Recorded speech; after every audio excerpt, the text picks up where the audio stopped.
கர்த்தரும் இரட்சகருமாயிருக்கிற இயேசு கிறிஸ்துவின் நாமத்தில் அருமை பிள்ளைகளுக்கு என்னுடைய அன்பின் வாழ்த்துக்கள். அருமையாய் வந்திருக்கிற தேவ ஊழியக்காரர்கள், நிறைய ஊழியக்காரர்களை பார்க்க முடிகிறது. அவர்களுக்காக ஆண்டவரை நான் ஸ்தோத்தரிக்கிறேன். இங்கே அமர்ந்திருக்கிற தேவ ஊழியக்காரர்கள், தேவனுடைய பிள்ளைகள் எல்லாருக்காக ஆண்டவருக்கு ஸ்தோத்திரம் செலுத்துகிறேன். ஆக்சுவலாக பாஸ்டர் மோகன் அவங்க தான் இந்த இடத்துல நின்று இவங்களுக்கு வசனத்தை சொல்லி பிரசங்கித்திருக்கணும். அவங்க கொஞ்சம் வர முடியாத சூழ்நிலையினால் சீட்டு என் பேருக்கு விழுந்து விட்டது. அதனால் நான் உங்கள் முன்னாலே நிற்கிறேன். என்றாலும் இன்று காலை நான் இவருடைய திருமண காரியமாக ஜெபித்து கொண்டிருந்த போது ஆண்டவர் ஒரு வார்த்தையை தெளிவாக அவர்களுக்கு சொல்லும்படி எனக்கு கட்டளையிட்டார். நான் அதை சொல்ல வேண்டியது என்னுடைய கடமை. ஆகவே ஒரு தேவனுடைய ஊழியக்காரனாய் இந்த 2 பேருக்கும் தேவன் சொன்ன அவருடைய வார்த்தையை சொல்லுவதற்குத்தான் உங்கள் மத்தியிலே நான் நிற்கிறேன். அதற்கு முன்பாக சில காரியத்தை சொல்ல வேண்டும். இந்த 2 அருமையான பிள்ளைகளும் 2 ஊழிய குடும்பத்தை சார்ந்தவர்கள். நாம் அறிந்திருக்கிறபடி மகள் ஜேபிஎஸ் ராபின்சன் கிறிஸ்டி, அவருடைய அருமையான மகள், இயேசு சந்திக்கிறார் என்ற ஊழியத்தில் ஒரு ஊழியக்காரியாக தேவனுடைய ஊழியத்தை செய்து கொண்டிருக்கிற ஒரு மகள். இந்த மகன் ஒண்டே மோசஸ் அவர்களை தெரியாதவள் இருக்க முடியாது. அந்த அன்பு சகோதரருடைய அந்த ஊழியக்காரருடைய மகன். 2 ஊழிய குடும்ப பின்னணியிலிருந்து வந்த இந்த 2 பிள்ளைகளை தேவன் இன்றைக்கு ஒன்றாக இணைத்திருக்கிறார். இது நம்முடைய கண்களுக்கு ஆச்சரியமாயிருக்கிறது. இது கர்த்தரால் வந்த ஒரு காரியம். இதை நான் அந்த திருமணத்தில் பங்கு பெறும்போது யோசித்த ஒரு காரியம் என்னென்னா, ராபின்சன் அவருடைய திருமணத்தில் திசைன் வேளையில் அவருடைய திருமண விழாவில் நான் பங்கு பெற்று பிரசங்கம் பண்ணேன். பாஸ்டர் ரத்னபால் ஐயாவும் பிரசங்கம் பண்ணாங்க. இப்போ மக கல்யாணத்திலையும் பிரசங்கம் பண்ண என்னை கொண்டு வந்து நிறுத்தி இருக்கிறாங்க. ரொம்ப சந்தோஷமாக இருக்கிறது. ஆனால் இது இப்போ ஷார்ட்டாக முடிஞ்சிடும். ராபின்சன் கல்யாணத்தில் 3 மணி நேரம் நடந்துச்சு. ஏன்னா நிறைய ஊழியக்காரங்க பிரசங்கம் பண்ணி கன்வென்ஷன் கூட்ட மாதிரி நடத்தினாங்க. ராபின்சனுடைய மாமனார் அவங்க ஒரு நல்ல தேவ மனிதர், பிஸ்னஸ் மேனாக இருந்தாலும் நல்ல ஒரு தேவ மனிதர் அவங்க. அது மாத்திரம் அவருடைய மாமியார் நல்ல ஜெபம் பண்ணுகிற ஒரு தாயார். அவங்களும் எனக்கு நல்லா தெரியும். ஒரு நல்ல ஒரு ஆவிக்குரிய குடும்பம். அதற்காக நான் ஆண்டவரை ஸ்தோத்தரிக்கிறேன். மகள் ட்ரினிட் அவள் சின்ன வயசுலேருந்தே எனக்கு தெரியும். அவள் ஸ்கூலில் படிக்கும்போதே காணிக்கை சேகரித்து அவங்க அப்பா ஒழித்து கொடுக்காம எனக்கு கொண்டு வந்து தருவாள். இனிமேல் இப்படி தருவான்னு நினைக்கிறேன் ஊழியம் செய்யும்போது. என்ன அப்போ என் மேலே அவ்வளோ அன்பு. இந்த சின்ன பிள்ளையாக இருக்கும்போதே எனக்கு தெரியும். அவட்ட பழகும்போது ஒரு இனிமையான ஒரு சுபாவமுள்ள மகள். எனக்கு ஒரு ஸ்வீட், அதாவது என்ன சொல்கிறது, இனிமையான மகள். அந்த மாதிரி சுபாவம், அவளுடைய பேச்சு, அவளுடைய சிரிப்பு, அவளுடைய குணம் ஒரு அருமையான சுபாவம்.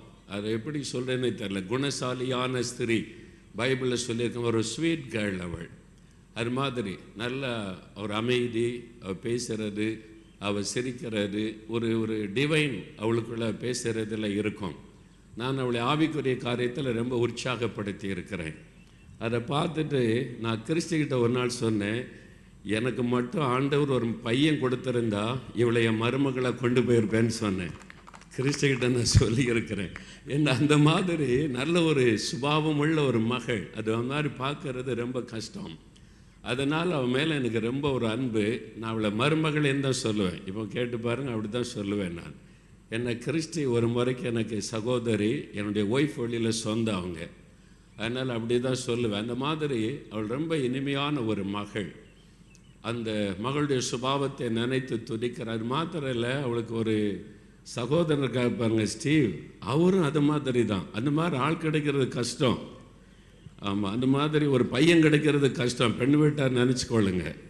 அது மாதிரி ஆமாம், அது மாதிரி நீங்கள் பழகி பாருங்க தெரியும். அது மாதிரி ஒரு ஆவிக்குரிய வாழ்க்கையில் இருக்கிறது மாத்திரம் இல்லை, அந்த சுபாவங்கள், ஒரு டிவைன் ஒரு சுபாவம் உள்ள அருமையான தம்பி.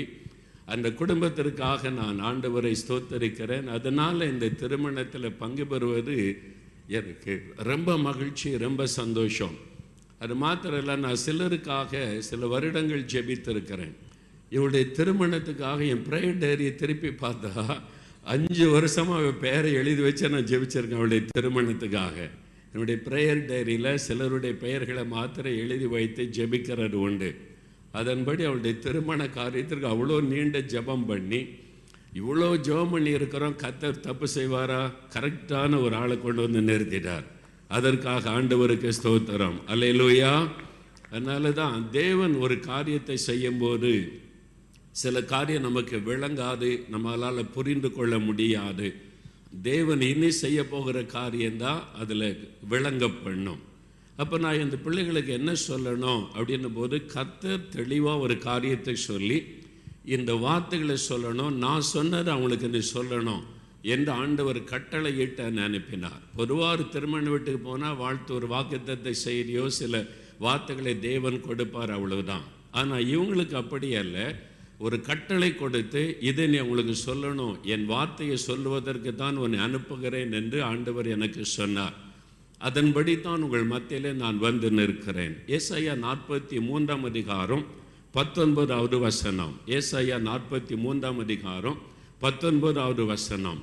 இதோ நான் புதிய காரியத்தை செய்கிறேன், இப்பொழுதே அது தோன்றும். Behold, I will do a new thing. ஆண்டவர் உங்கள் 2 பேருக்கு கொடுக்கிற ஒரு வாக்குத்தத்தம், நான் உங்களுக்கு புதிய காரியத்தை செய்கிறேன், நான் உங்களுக்கு புதிய காரியத்தை செய்கிறேன்.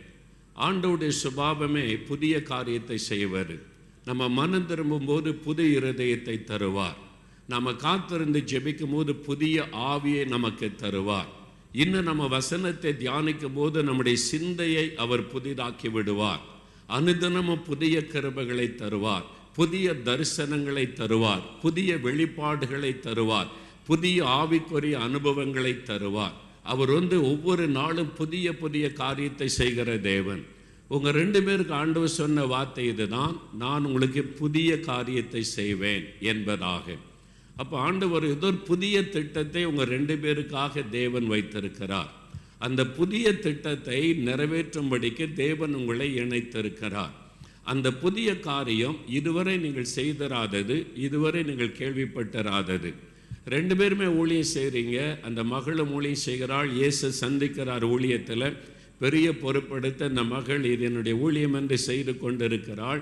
தம்பியும் ஊழியம் செய்கிறீங்க. ஆண்டவர் உங்களை பயன்படுத்தி கொண்டிருக்கிறார். ஆண்டவருக்கு ஸ்தோத்திரம். இதையே நீங்கள் கண்டினியூ பண்ண போவது இல்லை. அதாவது என்னன்னா, இதுக்குள்ளேயே நீங்கள் நின்று விடுவது இல்லை. இதை விட ஒரு பெரிய திட்டம், ஒரு புதிய திட்டம், ஒரு புதிய காரியத்தை தேவன் வைத்திருக்கிறார். அந்த புதிய காரியத்தை உங்களுடைய வாழ்க்கையிலே ஆண்டவர் செய்ய போகிறார். இதை எப்படி அறிந்து கொள்வது? அது என்ன புதிய காரியம்? அது உங்ககிட்ட தான் பேசுவேன்னு சொல்லியிருக்கிறார். நீங்கள் 2 பேரும் சேர்ந்து ஜெபிக்கும் போது அந்த புதிய காரியத்தை உங்களுக்கு தான் கர்த்தர் வெளிப்படுத்துவார். இன்றைக்கு ஒரு புதிய வாழ்க்கை ஆரம்பிக்கிறீங்க. திருமணம் என்பது ஒரு புதிய வாழ்க்கை. இதுவரைக்கும் அந்த மகள் ராபின்சன் கிறிஸ்டியாவுடைய மகளாக இயேசு சந்திக்கிறார். ஊழியத்தில் ஒரு ஊழியக்காரியாக இருந்த ஒரு வாலிப மகள். இன்றைக்கி திருமணமான உடனே அவளை ஒரு குடும்பஸ்திரி, ஒரு குடும்பத்திற்கு தலைவி, ஒரு மனைவின்ற ஒரு பெரிய ஸ்தானம், ஒரு ப்ரமோஷனை தேவன் கொடுத்து ஆண்டவர் உயர்த்தி இருக்கிறார். நீங்கள் இதுவரைக்கும் ஆண்டவருக்கான பாடல்களை பாடி ஒரு வாலிபனாய் உலகை சுற்றி பல இடங்களுக்கு ஊழியத்துக்கு போயிட்டு வந்தீங்க. ஆனால் இப்போ ஆண்டவர் உங்களை ஒரு குடும்ப தலைவனாக, ஒரு பொறுப்பான ஒரு ப்ரமோஷனை கொடுத்து உங்கள் 2 பேரையும் ஆண்டவரை இணைத்திருக்கிறார். உங்கள் 2 பேரையும் தேவன் இணைத்ததில் தேவனுக்கு ஒரு பெரிய திட்டம் இருக்கிறது. அதனால் இந்த நாள் முதல் ஆண்டவர் உங்களை நடத்த போகிற பாதை புதிதாக இருக்கும். புதிய தரிசனம் தருவார், புதிய அபிஷேகம் தருவார், புதிய கிருபைகளை ஆண்டவர் தருவார், புதிய வாசல்களை ஆண்டவர் திறப்பார், புதிய திட்டங்களை கர்த்தர் தருவார். அதை நிறைவேற்ற வேண்டியதான வழிமுறைகளையும் ஆண்டவர் சொல்லி தருவார். இதெல்லாம் கர்த்தர் உங்களுக்கு சொன்ன காரியம், நானாக ஆசைப்பட்டு சொல்லுகிற காரியம் அல்ல. இதெல்லாம் உங்களுடைய வாழ்க்கையில் இனி நடக்க போகிறாரு. அப்போ ஒரு புதிய காரியம், ஒரு புதிய ஆரம்பம், ஒரு புதிய காரியத்தை உங்களை கொண்டு தேவன் செய்ய போகிறார். அந்த திட்டத்தை தேவனிடத்திலே நீங்கள் கேட்டு பெற்றுக்கொள்ள வேண்டும். அந்த ஆசீர்வாத திட்டத்தை பெறுவதற்கு ஆண்டவர் சொல்லுகிற ஒரு காரியம், இதே ஏசாயா 43 அதிகாரம் 18 வசனத்தில் முக்கியமான ஒரு காரியம் இருக்கிறது. முந்தினவைகளை நினைக்க வேண்டாம், பூர்வமானவைகளை சிந்திக்க வேண்டாம். அப்போதான் புதிய காரியத்தை நீங்கள் பெற்றுக்கொள்ள முடியும். நீங்கள் முந்தினதை யோசித்து கொண்டிருந்தால் தேவனுடைய புதிய திட்டத்தை உங்களால் அறிந்து கொள்ள முடியாது, அதை செயல்படுத்த முடியாது.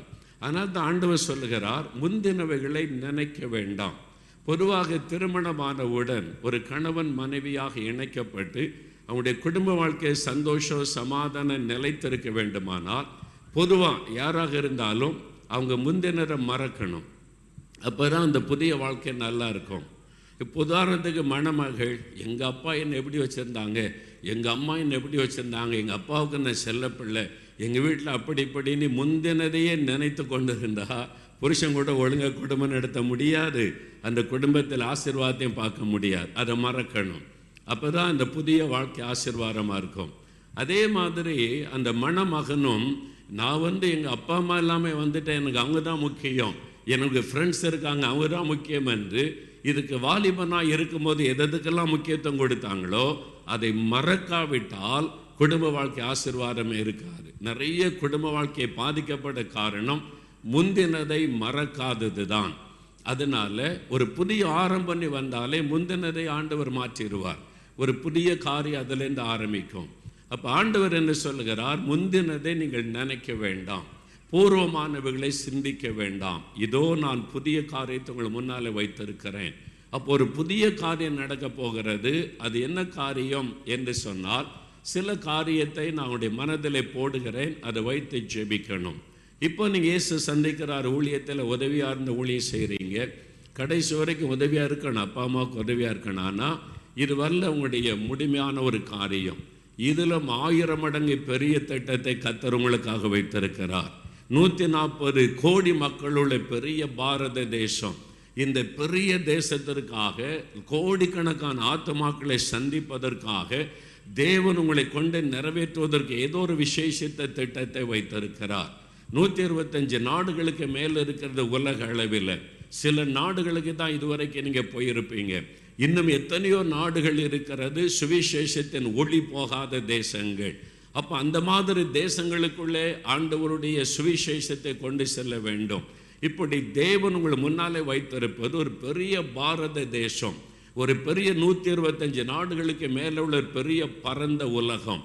இந்த உலகத்தில், இந்த தேசத்தில் உங்களை கொண்டு உங்களை வைத்து செய்யும்படியாக தேவன் ஒரு பெரிய திட்டத்தை பிளான் பண்ணி வைத்திருக்கிறார். நீங்கள் முந்தினவைகளை மறந்து நாங்கள் என்ன செய்ய வேண்டும் என்று 2 பேரும் ஒருமனப்பட்டு கேட்டால் அது உங்களுக்கு வெளிப்படுத்தப்படும். நீங்கள் 2 செய்யலாம். ஒன்று, இதுவே எங்களுக்கு நல்லா இருக்குது, ராபின்சன் பிரதர் கிறிஸ்டியெல்லாம் சேர்ந்து நல்ல ஒரு உலகான ஊழியத்தை ஸ்தாபித்து வச்சுருக்கிறாங்க, நாங்கள் இதிலேயே பாட்டு பாடி பிரசங்கம் பண்ணி ஆல்நெட் பிரேயர் நடத்தி டிவியிலெல்லாம் பேசி இதை ஒழுங்காக கவனித்தாலே போதும் என்று இருந்து விட்டால் தேவன் உங்களை டிஸ்டர்ப் பண்ண மாட்டார், அப்படியே விட்டுருவார். Okay, according to your wish do அப்படின்றவார். நீங்கள் விரும்பினபடி ஊழியம் செய்யுங்க. இன்னொன்று இருக்கிறது, இல்லை ஆண்டவரே இதை நாங்கள் செய்கிறோம், இப்போ நீங்கள் அழைத்த அழைப்பில் இருக்கிறான்னா நீங்கள் இதை விட ஒரு பெரிய திட்டம் வச்சுருக்கிறீங்க, புதிய திட்டம் வச்சுருக்க, நாங்கள் என்ன செய்யணும், எங்கள் 2 பேரை வச்சு நீங்கள் என்ன செய்ய விரும்புகிறீங்க அப்படின்னு நீங்கள் 2 பேரும் ஒருமனப்பட்டு கேட்டால் தேவன் இந்த காரியத்தை உங்களுக்கு வெளிப்படுத்துவார். அது பெரிய திட்டம், அது ஒரு மாபெரும் திட்டம், அது சாதாரண ஒரு காரியம் அல்ல. அது இப்போ மனிதர்களால் விளங்கி கொள்ள முடியாததாக இருக்கும். நீங்கள் 2 பேரும் அதற்கு ஒப்பு கொடுத்து புதிய திட்டத்துக்குள்ளே வந்துட்டீங்கன்னா தேவன் உங்களை கொண்டு செய்ய போகிற காரியம் இப்போ நீங்கள் செய்கிற ஊழியத்தை விட 1000 மடங்கு பெரிதாக இருக்கும். இப்போ நீங்கள் சந்திக்கிறதை விட 1,00,000 மடங்கு ஆத்துமாக்களை சந்திக்கிறதா இருக்கும். அதான் தேவன் வைத்திருக்கிற புதிய திட்டம். இந்த வார்த்தையை சொல்லத்தான் என்னை கர்த்தர் அனுப்பினார். நீ அவர்களுக்கு சொல், என் வார்த்தையை நீ சொல்லத்தான் அவன் அனுப்புகிறேன் என்று. அப்போ தேவன் உங்களுக்கு ஒரு பெரிய புதிய திட்டத்தை வைத்திருக்கிறார். இந்த திட்டத்தை அறிவதற்கும் முன்னேறி போவதற்கு தடையாயிருக்கிற ஒரு விஷயம் முந்தின காரியங்கள், முந்தின தோல்விகள், முந்தின ஏமாற்றங்கள், முந்தின சில நிகழ்வுகள் நம்முடைய முன்னேற்றத்தை தடுக்கும்படி பிசாசு கொண்டு வருகிற ஒரு காரியம். மோசையை ஆண்டவர் தெரிந்து கொண்டார். ஆண்டவர் அழைத்து மோசையை தெரிந்தெடுத்து ஒரு பெரிய திட்டம் வச்சிருந்தார்.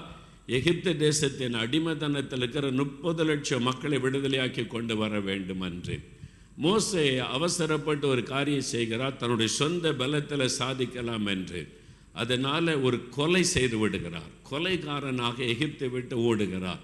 அவன் மீது ஒரு கொலை பழி இருக்கிறது. எகிப்து தேசம் அவரை தேடுகிறது. அவரை கைது செய்தால் ஜெயிலில் அடைச்சிருவாங்க. ஒரு அரசாங்கமே தேடுகிறாரு. அந்த ஒரு உணர்வோடு கூட, ஐயோ நான் அவசரப்பட்டு கொலை செய்துட்டனே இந்த உணர்வோடு மோசே ஓடிப்போய் வனாந்தரத்தில் இருக்கிறார். அதனால் அவருக்கு எகிப்து தேசம் அங்கே போகணும்னு சிந்தையும் இல்லை, எண்ணமும் இல்லை, போக முடியாது. ஏன்னா முந்தின தோல்வி, முந்தின அவர் செய்த மிஸ்டேக், அங்கே கொலை செய்ததுனால எப்படி பார்வோனை சந்திக்க முடியும்? அவருடைய மனசாட்சியை வாதித்தது, அவருக்குள்ளே பயத்தை கொடுத்து கொண்டே இருந்தது, என்னாகும் என்னமாகும் என்று. ஆண்டவர் அவரை புதிதாய் மாற்ற விரும்பினார். அப்போதான் அந்த திட்டத்தை நிறைவேற்ற முடியும். அவருடைய மனதில் இருக்கிற அந்த பழைய காரியத்தை எடுக்கணும். அந்த தோல்வியை, அந்த கொலை செய்து விட்டோம் என்ற உணர்வை எடுத்தால்தான் அவர் போய் தேவ திட்டத்தை நிறைவேற்ற முடியும். அதற்காகத்தான் ஆண்டவர் முட்செடியிலே தரிசனமாகி மோசையை புது மனிதனாய் மாற்றுகிறார். பழையவைகள் எல்லாம் மறக்க செய்கிறார். ஒரு புதிய அபிஷேகத்தோட தரிசனத்தோட ஆண்டவர் எகிப்தை நோக்கி அனுப்பினார். ஆகவேதான் அந்த பெரிய திட்டம் நிறைவேறினார். அதே மாதிரி ஆண்டவர் சொல்லுகிறார், நீங்கள் முந்தினவைகளை நினைக்க வேண்டாம், பூர்வமானவர்களை சிந்திக்க வேண்டாம். சாத்தானுடைய பெரிய திட்டமே முந்தின தோல்விகள், முந்தின ஏமாற்றங்கள், முந்தின நாம் செய்த மிஸ்டேக்களை ஞாபகப்படுத்தி நம்மை முடக்கி தேவ திட்டத்தை நிறைவேற்ற விடாதபடி தடுப்பது தான். அது எல்லாருக்கும் வரக்கூடியது. எனக்கு நான் ஊழியக்காரனாய் வந்த பிறகு சாத்தான் நீ ரட்சிக்கப்படவே இல்லை என்று பேச ஆரம்பிச்சுட்டான். எனக்கு பெரிய ஆவிக்குறையில் பெரிய போராட்டமே வந்து விட்டார். நான் ரட்சிக்கப்படவே இல்லையா? ஆமாம், ரட்சிக்கப்பட்டா இந்த மாதிரி குணம்லாம் இருக்குமா? அதனால் நீ ரட்சிக்கப்படவே இல்லை, நீ இப்படிலாம் செய்திருக்கல. முன்னால் பேசி எனக்குள்ளே பயம், இனி ஊழியம் செய்ய முடியுமா என்ற எண்ணம். அப்போ தான் ஆண்டவர் ராத்திரியில் என்னோடு பேசினார். நீ முந்தினதை நினைக்காத, அவைகள் கடலின் ஆழத்திலே போடப்பட்டு ஆகிவிட்டது, அதற்கு உனக்கு சம்பந்தம் இல்லை. உனக்கு வைத்திருக்கிற முன்னானவர்களை நாடி போ, அப்போதான் நான் அவனை பயன்படுத்துவேன் என்று சாத்தானை ஜெயிக்க ஆண்டவர் உதவி செய்தார். அந்த பழையவைகள் எடுத்து போட்ட உடனே புதிய திட்டங்களை தேவன் கொடுக்க ஆரம்பித்தார். பவுல் சொல்லுகிறார் பிலிப்பியர் 3:12-13 கிறிஸ்து இயேசுவினால் நான் எதற்காக பிடிக்கப்பட்டேனோ அதை பிடித்து கொள்ளும்படி ஆசையாய் தொடர்கிறேன். உங்க 2 பேரையும் அவர் பிடித்து கொண்டார், நீங்க அவரை பிடிக்கல. அவர் உங்களை பிடிச்சு கொண்டு வந்துட்டார். நீ எனக்கு வேணும், இந்த மகள் எனக்கு வேணும்னு. கிறிஸ்து இயேசுவினால் எதற்காக பிடிக்கப்பட்டேனோ, அப்ப தேவன் உங்களை பிடித்திருக்கிறார் என்றால் ஒரு பெரிய நோக்கம் உண்டு. அப்போ அதற்காக பவுல் சொல்லுகிறார், பின்னானவைகளை மறந்து முன்னானவைகளை நாடி நான் ஆசையாய் தொடருகிறேன். நீ பின்னானதை மறந்தால்தான் பவுலே நீ முன்னால போக முடியும். பின்னானவைகளை, பவுலுக்குள்ள ஒரு எண்ணம், நான் சபையை துக்கப்படுத்திட்டேன், சபையை நான் பாழாக்கிட்டேன், இயேசுவை துக்கப்படுத்திட்டேன், ஒருவன் ரத்த சிந்தி மறிக்க நான் காரணமாயிட்டேன், ஸ்தேவானுடைய மரணத்துக்கு நான் காரணமாயிட்டேன். அது பவுலுக்குள்ள இருந்து கொண்டே இருந்திருக்கும். ஐயோ, ஒரு வாலிபன் ரத்த சிந்தி மறிக்க காரணமாயிட்டேன். இயேசு சொல்லுகிறார், நீ துன்பப்படுத்துகிற இயேசு நானே. அப்ப இயேசுவை நான் துன்பப்படுத்திட்டேன், நான் ஊழியம் செய்ய தகுதியா? நான் ஊழியம் செய்ய தகுதியா? நான் இயேசுவை துக்கப்படுத்தினவன், ஒரு கொலையில சம்பந்தப்பட்டவன். இது பவுலுக்குள்ள இருந்தது. சாத்தான் அதை ஞாபகப்படுத்தி முடக்கி விடலாம் என்று எண்ணினான். ஆண்டவர் சொல்லுகிறார், பவுலை நீ பின்னானவர்களை மறந்து விடு, முன்னானதை நோக்கி ஓடு. உனக்கு முன்னால் ஒரு கோல் இருக்கிறது, உனக்கு முன்னால் ஒரு திட்டம் இருக்கிறது, உன்னை குறித்து ஒரு பெரிய நோக்கம் இருக்கிறது. நீ ஆசியா கண்ட முழுவதும் போகணும், ஐரோப்பா கண்ட முழுவதிலும் போகணும், என் எழுப்புதல் அக்னியை பரவ செய்யணும். நீ திரள் கோட்ட மக்களை என் பக்கமாய் திரும்பணும், ராஜாக்களுக்கு முன்பாய் நெருக்கணும், அதிகாரிகளுக்கு முன்னாலே நிற்கணும், எனக்காக நீ பேசணும். உன்னை குறித்து ஒரு பெரிய திட்டம் வைத்திருக்கிறேன். அதை தடுக்கும்படி சாத்தான் பழையவைகளை ஞாபகப்படுத்தி உன்னை குற்றப்படுத்துகிறான். பின்னானவர்களை தூக்கி எறிந்த போடு, முன்னானதை நோக்கி ஓடு என்று ஆண்டவர் சொல்லுகிறார். பவுல் அதற்கு அர்ப்பணித்தார். அதனால் தான் சொல்லுகிறார், இயேசு எதற்காக என்னை பிடித்தாரோ, எதற்காக என்னை தெரிந்து கொண்டாரோ, அதை நான் பிடித்து கொள்ளும்படி ஆசையாய் தொடர்கிறேன். அதனால இந்த நாள்ல உங்களுக்கு ஒரு புதிய ஆரம்பம். 2 பேரும் சேர்ந்து ஒருவராய் ஓடுவதை விட 2 பேர் இணையும் போது பலம் அதிகம். அதனால தான் ஒருவன் 1000 பேரை துரத்தலாம், 2 பேர் 10,000 பேரை துரத்தலாம். நீங்க 2 பேரும் சேர்ந்தீங்கன்னா கர்த்தருக்காக சாதிக்க முடியும். அதனால தான் தேவன் உங்களை இணைத்து உங்களை அவர் நம்புகிறார். நீங்க அவர் திட்டத்தை நிறைவேற்றுவீர்கள் என்று. உங்க ஆசைப்படி நீங்கள் ஊழியம் செய்யக்கூடாது. அவர் சொல்லுகிறபடி ஊழியம் செய்யணும். நீங்க விரும்புகிறபடி ஊழியம் செய்து அப்படி ஒரு வட்டத்துக்குள்ளே நின்று விடக்கூடாது. தேவன் வைத்திருக்கிற பெரிய திட்டத்தை அறிந்து அதை செயல்படுத்த 2 பேரும் எழும்பணும் என்பதுதான் தேவனுடைய விருப்பம். இதை சொல்லும்படி அனுப்பினார். நீங்க 2 செய்யலாம். ஒன்று, இதே போதும், கம்ஃபர்ட்டா இருக்குது, அப்பா இருக்காங்க, அம்மா இருக்கிறாங்க, நல்ல ஒரு ஊழிய ஸ்தாபனம் இருக்குது, உட்கார்ந்து எல்லா ஊழியம் அதில் இருக்குது, இதை செஞ்சுக்கிட்டு அப்படியே இருந்துடலாம் அப்படின்னா ஆண்டவர் அப்படியே விட்டுருவார். ஓகே, உங்க விருப்பப்படி செய்யுங்கன்னு. இல்லை, இது இல்லை ஆண்டவரே, இதுக்கு மேலே ஏதோ ஒரு திட்டம் நீங்க வச்சிருக்கீங்க, நாங்கள் என்ன செய்யணும்? நாங்கள் 2 பேரும் ready. we are ready to do whatever you want us to do, oh Lord. நீங்கள் 2 பேரும் ஜெபிச்சிங்கன்னா அப்போதான் அந்த பரலோகத்தில் இருக்கிற பெரிய திட்டத்தை உங்களுக்கு வெளிப்படுத்துவார். அது பெரிய திட்டம், மனிதனால் கிரகிக்க முடியாதது. அந்த திட்டத்தை ஆண்டவர் காண்பிக்கும் போது இது எப்படி செய்ய முடியும் தான் நீங்கள் கேட்பீங்க. ஆனால் அதை செய்து முடிக்க எல்லா ஒழுங்குகளையும் கர்த்தர் செய்து தருவார். 78 வருஷம் என்ன ஊழியத்துக்கு நான் ஜெபித்த போது, எதுக்கு என்ன இந்த 4 நாளில் கொண்டு வந்தீங்க, நான் என்ன செய்யணும்? பெரிய நானாக பிளான் பண்ணல, அதை செய்யணும் இதை செய்யணும்னு. நான் என்ன செய்யணும் 6 மாதம் ஜெபம் பண்ணேன். தேவன் ஒரு பெரிய தரிசனத்தை காண்பித்தார். நான் சொன்னேன், இதை செய்ய முடியாது, இந்த கிராமத்தில் இந்த எப்படி செய்ய முடியும்? இவ்வளோ பெரிய திட்டத்தை எனக்கு ஞானமும் கிடையாது, எப்படி செய்ய முடியும்? வசதி கிடையாது, வாய்ப்பே கிடையாது, அப்படி தான் சொன்னேன். ஆனால் ஆண்டவர் இன்றைக்கு அதை செய்து கொண்டிருக்கிறார். அதனால் உங்களை குறித்து தேவன் வைத்திருக்கிற அந்த பெரிய திட்டத்தை, இந்த தரிசனத்தை நீங்கள் தான் 2 பேரும் சேர்ந்து பெற்றுக்கொள்ளணும். ஆண்டவர் சொன்ன வார்த்தை, நான் புதிய திட்டம் வச்சிருக்கிறேன், புதிய காரியம் வச்சிருக்கேன் சொல். அவங்க 2 பேரும் ஒருமனப்பட்டு கேட்டான்னு அதை சொல்லுவேன். ஒரு புதிய காரியத்துக்காக அழைத்திருக்கிறேன். பின்னானவர்களை மறந்து முன்னானவர்களை நோக்கி அவங்க ஓடணும்.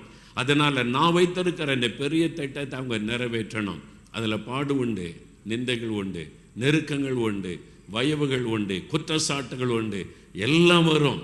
ஆனால் ஒன்றும் உங்களை அசைக்காது, ஒன்றும் உங்களை சோர்ந்து போக பண்ணிவிடாது. ஆண்டவர் உங்களை பலப்படுத்துவார், தைரியப்படுத்துவார், நிலைநிறுத்துவார். அதனால் தைரியமாக இன்றைக்கு நீங்கள் நாளில் இருந்து ஒரு புதிய காரியம், புதிய வாழ்க்கை, அதனால் புது ஆசீர்வாதம் தருவார், புதிய அபிஷேகம் தருவார், புதிய கிருபைகள் தருவார், புதிய வல்லமைகள் தருவார், புதிய தரிசனத்தில் உங்களை அழகாய் நடத்துவார். அதுக்காக நீங்கள் அழைக்கப்பட்டிருக்கிறீங்க. அதுதான் ஆண்டவர் உங்களிடத்தில் சொன்ன ஒரு காரியம்.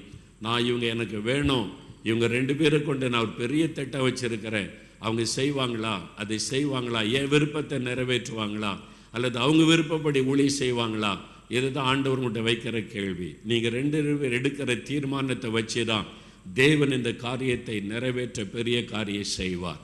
அநேக சமயத்தில் வரக்கூடிய நெருக்கதை, ஒரு வாலிபன் வந்தான், அங்கே என் ஆண்டவர் ஊழியத்துக்கு அழைச்சிருக்கிறாரு, நான் ஊழியம் செய்யலாம் அப்படின்னு நினச்சா, என்னுடைய முந்தின காலத்தில் நான் ஒரு சில மிஸ்டேக் பண்ணிட்டேன், சில தவறு பண்ணிட்டேன். அந்த காரியம் நான் ஜெபிக்க போனால் சாத்தா அதை தான் குத்து பேசுகிறான். நான் என்ன பண்ணாலும் அது என்னால் செய்ய முடியாது, என்னால் ஒன்றும் பண்ண முடியாது, என்னால் ஊழியம் செய்ய முடியாது, நான் தகுதியே கிடையாது அங்கள் அப்படின்னு சொல்லி அழுதான். அப்போ என்ன ஆண்டவரை கேட்டபோது ஆண்டவர் சொன்னார், நான் மன்னிச்சு மறந்து போன காரியத்தை இவன் திரும்ப திரும்ப திரும்ப பிசாசை ஞாபகப்படுத்துகிறதுனால அவன் சோர்ந்து போகிறான். அவன் முன்னானதை மறக்க சொல், அப்பொழுது நான் அவனுக்கு முன்னால் வச்சிருக்கிற புதிய திட்டத்தை நிறைவேற்றுவேன். நான் சொன்னேன், கர்த்தர் எல்லாத்தையும் கடலின் ஆழத்தில் போட்டுட்டார். பழைய தோல்விகள், ஏமாற்றங்கள், நிந்தைகள், அவமானங்கள், நெருக்கங்கள் எல்லாம் முடிந்து போனது. இப்போ தேவன் உங்களுக்கு ஒரு புதிய திட்டம் வச்சிருக்கிறார். நீங்கள் அதை பிடித்து கொண்டா கர்த்தர் உயர்த்துவார். அந்த வாலிபன் அன்னைக்கு ஒப்பு கொடுத்தான். அவனுடைய சுபாவம் மாறினது, ஊழியம் மாறினது, திட்டங்கள் மாறினது. பெரிய காரியத்தை செய்யும்படி கர்த்தர் பயன்படுத்தி கொண்டிருக்கிறார். உங்களை குறித்து தேவன் வைத்திருக்கிற திட்டம் அதுதான். சாதாரணமாக எல்லாருக்கும் தெரியும், இவன் மகள் ஒர்ஷிப் நடத்துவா, பாட்டு பாடுவா, இந்த தம்பி நல்ல பாட்டு பாடி ஒர்ஷிப் நடத்துவார். இது இதுவரை உங்களை ஆயத்தப்படுத்தி இருக்கிறார். இது அல்ல, இதை விட ஒரு பெரிய திட்டம். உங்களுடைய வாயிலிருந்து தேவனுடைய வார்த்தை வெளிப்படும், தீர்க்க தரிசன வார்த்தை வெளிப்படும், அற்புத அடையாளங்கள் வெளிப்படும், தேவனுடைய மகத்துவங்கள் வெளிப்படும், தேவனுடைய வல்லமையை ஜனங்கள் காண்பார்கள். திரள் கூட்ட மக்கள் கர்த்தர் பக்கம் திரும்பும்படியான ஒரு மாபெரும் அபிஷேகம் உங்களுக்காக ஆண்டவர் வைத்திருக்கிறார். அதை பெற்றுக்கொண்டு அதை நிறைவேற்ற உங்கள் 2 பேரிடத்தில் தான் பொறுப்பு இருக்கிறாரு. நாங்கள் எல்லாத்தையும் மறந்துட்டு ஒரு புதிய காரியத்துக்கு அர்ப்பணிக்கிறோன்னு சொன்னால் தேவன் நிறைவேற்றுவார். என்ன சொல்கிறீங்க? நீங்கள் தான் பதில் சொல்லணும். 2 பேரும் என்ன சொல்கிறீங்க? ஆண்டவர் சொல்கிற புதிய காரியத்தை செய்வதற்கு உங்களை ஒப்பு கொடுக்குறீங்களா? எழுந்துருங்க. எல்லோரும் நம்ம ஜெபிக்கணும். எல்லாரும் அவங்களுக்காக ஜெபிக்கணும். பாஸ்டர் ஐயா வாங்க, பாஸ்டர் ஐயா, பெரிய பாஸ்டர் ஐயாலாம் வந்திருங்க, தயவுசெய்து வாங்க. அவங்கள பிளஸ் பண்ணி ஆண்டவர் அவங்களை வச்சிருக்கிற பெரிய ஒரு திட்டம், அதை தேவன் நிறைவேற்றுவதற்கான ஒரு அபிஷேகம், கிருபைகளை கொடுத்த பயன்படுத்த எல்லாரும் எழுந்து நிற்கலாமா? எல்லாம் தெய்வ பிள்ளைகள் கரம் உயர்த்தி ஆண்டவர் இவங்களை அப்படியே பயன்படுத்த நாம் ஜெபிக்க போகிறோம். எல்லா தெய்வ ஊழியர்களும் இணைந்து அவங்களை இன்றைக்கு ஒரு புதிய ஊழியத்திற்காக நாம் அர்ப்பணித்து ஜெபிக்க போகிறோம். அதுக்கு தான் தேவன் நம்ம இவ்வளோ ஊழியர்களை அழைத்து கொண்டு வந்திருக்கிறார். எல்லா ஊழியர்களும் இணைந்து அவங்களுக்காக ஜெபிக்க போகிறோம். அப்படியே ஓகே, நின்று கொள்ளுங்க. எல்லாம் வலது கரம் உயர்த்துங்க, எல்லா கரம் நீட்டி அவங்களுக்காக நாம் ஜெபம் செய்வோம். ஹாலே லூயா, ஹாலே லூயா, உமக்கு நன்றி. பாஸ்டர் ரத்னம்பால் ஐயா அவர் ஜெபம் பண்ணுங்க. சர்வ வல்லமையுள்ள பரலோக பிதாவே, நீர் பேசிய இந்த நேருக்கு நேர் வார்த்தைகளை இந்த மணமக்கள் பெற்றுக்கொண்டிருக்கிறார்கள். கூட்டத்தோடு சாதிக்கிறதல்ல, தனிப்பெரும் அபிஷேகத்தோடு தனியே போய் சாதித்து உம்முடைய ராஜ்யத்தில் ஒரு பெரும் பங்கை கட்டுவதற்கு இந்த மணமக்களை இன்றைய தினம் நீர் ஏற்படுத்துகிறீர். தேவ ஊழியக்காரர்களாகிய நாங்கள் எல்லாரும் அதற்கு சாட்சியாக இருக்கிறோம். கர்த்தாவே, இவர் இந்த மணமகன் மேலும் மணமகள் மேலும் நீர் வைத்திருக்கிற அந்த தனிப்பெரும் தன்மை, அதுதான் அவர்களுக்கு மரியாதையை கொண்டு வரும், ரெஸ்பெக்டை கொண்டு வரும். நீ என் பார்வைக்கு அருமையானபடியால் கனம் பெற்றாய், அதனாலே நான் உனக்கு மனுஷர்களை தருவேன், உன் ஜீவனுக்கீடாக ஜனங்களை தருவேன் என்று சொன்னீர். ஆண்டவரே, கட்டடங்கள் தராவிட்டாலும் பரவாயில்லை, ஜனங்களை தார், எங்களுக்கு மனுஷர்களை தார். நீர் கட்டடங்களுக்காக சிலுவையில் மரிக்கவில்லை ஆண்டவரே, ஜனங்களுக்காக, ஆத்துமாக்களுக்காக சிலுவையில் மரித்தீர். இந்த மணமக்கள் ஆத்துமாக்களை நிறைய சம்பாதிக்கணும். அப்படி சம்பாதிப்பதற்கு ஏற்ற அந்த கனம், அந்த ரெஸ்பெக்ட் நீர் கொடுக்கணும் ஆண்டவரே. மோசையை பார்த்து சொன்னீர், யோசுவாவுக்கு உனக்கு இருக்கிற கணத்தில் கொஞ்சம் அவனுக்கு கொடு என்று சொன்னீர். ஆண்டவரே, நாங்கள் எல்லாரும் எங்களிடத்தில் இருக்கிற மரியாதையும் கணத்தையும் கொஞ்சம் தான் கொடுக்க முடியும். நீர் கொடுத்தால் அள்ளி கொடுப்பீர் ஆண்டவரே. இந்த மணமக்களை கனப்படுத்துவீராக. அவர்களுக்கு நீர் கொடுக்கும் அந்த மரியாதை நிமித்தமாக, கனத்தின் நிமித்தமாக ஏராளமான மனுஷர்கள், ஏராளமான ஆத்துமாக்கள் அவர்களுக்கு கிடைக்கும். அவர்களை ஆசீர்வதிக்கிறோம். சுகபத்திரமாய் தீர்க்காயுசோடு அவர்களை காத்துக்கொள்ளும். பரிசுத்த ஒரு சந்ததி, ஊழியக்காரர்களுடைய சந்ததி அவர்கள் பெற்றெடுத்து உமக்கு கனம் கொண்டு வர கிருபை தார். மணமக்களை நாங்கள் எல்லாரும் எங்களுக்கு கொடுத்த கிருபையின் கெப்பாசிட்டியிலே ஆசீர்வதிக்கிறோம். இயேசுவின் நாமத்தில் பிதாவே, ஆமென். அப்படியே நம் மத்தியில் வந்திருக்கிற தேவ மனிதர் ஆபிரகாம் ஐயா, தாமஸ் ஆபிரகாம் ஐயா ஜெபம் பண்ணுவாங்க. அசெம்பிளிஸ் ஆஃப் காட் திருச்சபையின் பெரிய போதகர் ஐயா, அவங்க ஜெபம் பண்ணுவாங்க. ஆச்சரியமானவைகளை நடப்பிக்கிறவரும் ஆமென், அதிசயமானவைகளுக்காக ஆயத்தம் பண்ணுகிறவருமாகிய எங்கள் தேவனே, உம்முடைய திருவுள்ள நோக்கத்தின்படி இரு வாழ்க்கைகளை உமக்கென்று ஒன்றாக இணைத்த தயவுக்காக ஸ்தோத்திரம். இணைத்த நோக்கம் நிறைவேறுவதற்கு தேவையான அனைத்து ஞானங்களையும் ஆலோசனைகளையும் கிருபை அனுகூலங்களையும் தேவன் தம்முடைய பிள்ளைகளுக்கு கட்டளையிட்டு இணைத்த கரத்தினாலே வல்லமையாக பயன்படுத்த உம்மை நோக்கி நாங்கள் ஜெபிக்கிறோம். உம்மை எல்லாவற்றிலும் உயர்த்தி காட்ட கிருபை தருவீராக. இந்த மாலையில் உமது அடியான் மூலம் நீர் அவர்களுக்கு கொடுத்த உம்முடைய வார்த்தை நிலைத்து நிறைவேறி பெருக உம்முடைய நாமத்தினால் ஆசீர்வதித்து நாங்கள் ஜெபிக்கிறோம். ஒருவருக்கொருவர் ஆசீர்வாதமாய் இருக்க கிருபை தாரும். இணைந்து குடும்பங்களுக்கும் உம்முடைய சபைகளுக்கும் உந்த தேசத்திற்கும் ஆசீர்வாதமாக்க நாங்கள் ஜெபிக்கிறோம். ஆவிக்குரிய நன்மைகளால் அலங்கரிப்பீராக. தேவ கிருபையினால் மகிழ்ந்திருக்க செய்வீராக. உம்முடைய சமூகத்தில் வல்லமையினால் ஆண்டவரை ஆர்ப்பரித்திருக்க செய்வீராக. இருவருக்கு நீர் கொடுத்திருக்கிற கிருபை வரங்கள் இணைந்து பல மடங்கு உம்முடைய ராஜ்யத்தில் தாக்கத்தை ஏற்படுத்த கிருபை செய்யும்படி நாங்கள் ஜெபிக்கிறோம். இயேசுவின் கரத்தில் உள்ள குடும்பம் இப்படித்தான் இருக்கும் என்பதற்கு ஒரு எடுத்துக்காட்டாக நீர் இவர்களை வைக்க ஜெபிக்கிறோம். கர்த்தாவே, இவர்களை பார்க்கிறவர்கள் இயேசுவை இவர்களை பார்க்க கிருபை கொடுப்பீராக. உம்முடைய சமூகத்தின் நிறைவு, உம்முடைய ஆலோசனையின் நிறைவு இவர்கள் வாழ்க்கையில் இருக்க கிருபை தாரும். ஏற்ற நேரத்தில் புத்திர பாக்கியத்தை கொடுத்து ஆசீர்வதித்து மேன்மைப்படுத்துவீராக. இந்த தேசம் இவர்களிலே உம்முடைய நன்மையை காண ஆசீர்வதித்து ஜெபிக்கிறோம். ஆசீர்வதித்து ஜெபிக்கிறோம். சத்துரு பொறாமை எரிச்சலின் கண்கள் படாமல் காத்துக்கொள்ள ஜெபிக்கிறோம். உமக்கே மகிமை துதி இயேசுவின் ஒப்பற்ற நாமத்தில் கேட்கிறோம் நல்ல பிதாவே. ஆமென், ஆமென், ஆமென். நம்ம மத்தியில மலேசியாவிலிருந்து ரெவரண்ட் மேனன் மன்னாஸ் அவர்கள் வந்திருக்கிறாங்க. அவ்வளவு தூரம் இந்த மேரேஜுக்காகவே அவங்க இப்போ பிள்ளைங்களை ஆசீர்வதித்து ஜெபிப்பாங்க. எல்லாரும் இணைந்து தொடர்ந்து ஜெபித்து கொண்டே இருப்போம். பரலோக பிதாவே, இந்த நாளுக்காக உம்மை துதிக்கிறோம், உம்மை ஸ்தோத்திரிக்கிறோம். ஆண்டவரே, இந்த நாளிலும் திறக்கப்பட்ட வானத்திற்கு முன்பதாக உம்முடைய ஊழியர்களாக, விசுவாசிகளாக, தேவ பிள்ளைகளாக இன்றைக்கும் ஆண்டவரே இந்த தேசத்தில் இருந்து நாங்கள் ஆசீர்வதிக்க வந்திருக்கிறோம். அப்பா, இன்றைக்கு உம்முடைய கிருபையுள்ள கரம், ஆசீர்வாதங்கள், வாக்குத்தத்தங்கள் அனைத்தும் பிள்ளைகளை சூழ்ந்திருப்பதற்காக நன்றி என்று சொல்கிறோம். What God has joined together man shall not put asunder. தேவன் இணைத்ததை மனிதன் பிரிக்காதிருக்கிற என்ற வார்த்தையின்படி கண்மலையிலே கட்டப்பட்ட வீடாக ஆண்டவரே இந்த தூய திருமண தம்பதிகளை நாங்கள் ஆழ்த்துகிறோம், ஆசீர்வதிக்கிறோம். அப்பா, உம்முடைய கிருபை தயவு நித்தம் இருந்து நடத்தட்டும். நீரே நடத்துகிறவர், நீரே அல்பா ஒமேகா, நீரே முடிவடைந்த நடத்த வல்லமையுள்ள தேவனாக, நல்ல மேய்ப்பராக இருக்கிறபடியால் துதி கன மகிமை உமக்கே எடுத்து நன்றி சொல்லி ஜெபிக்கிறோம் இயேசுவின் நாமத்தில், ஜீவனுள்ள வல்ல நல்ல பிதாவே. ஆமென், ஆமென். எல்லாரும் அப்படியே வலதுகரம் உயர்த்தி ஆவியில நிரம்பி அபிஷேகம் பெற்ற எல்லாரும் அந்நிய பாஷையில 2 நிமிடம் ஜெபம் பண்ணுங்க. என்னால் இது ஊழியக்காரர்கள், ஊழியக்காரி, அருமையான தேவ பிள்ளைகள், தெரிந்து கொள்ளப்பட்டவர்கள். அல்லேலூயா. தக பந்த லாபா ஷரக பந்த லாபா டோடரா தரஷரபகா பந்தடலா தரபா ஷரக பந்த லா தரஷரபகா. கர்த்தருடைய கரம் இறங்குவதாக, தேவ கரம் பிள்ளைகள் மேல இறங்குவதாக. தெரிந்து கொண்ட தேவனே, அழைத்த தேவனே, ஒன்றாக இணைத்த தேவனே, உம்முடைய கரம் பிள்ளைகள் மீது அமருவதாக. இப்பொழுது ஒரு அக்னி அவர்கள் மேல இறங்குவதாக, ஒரு அபிஷேகம் அவர்கள் மேல இறங்குவதாக. ஆவியினாலே, வரங்களினாலே, வல்லமையினாலே நிரப்பி விடுவீராக. புதிய காரியத்தை செய்கிறேன் என்று சொன்னீரே, புதிய அபிஷேகத்தை கொடுப்பீராக, புதிய வல்லமைகளை கொடுப்பீராக, புதிய தரிசனங்களை கொடுப்பீராக, புதிய கிருபைகளை கொடுப்பீராக. இப்பொழுது உம்முடைய வலதுகரம் அமர்ந்து ஆசீர்வதிக்கிறதற்காய் ஸ்தோத்திரம்.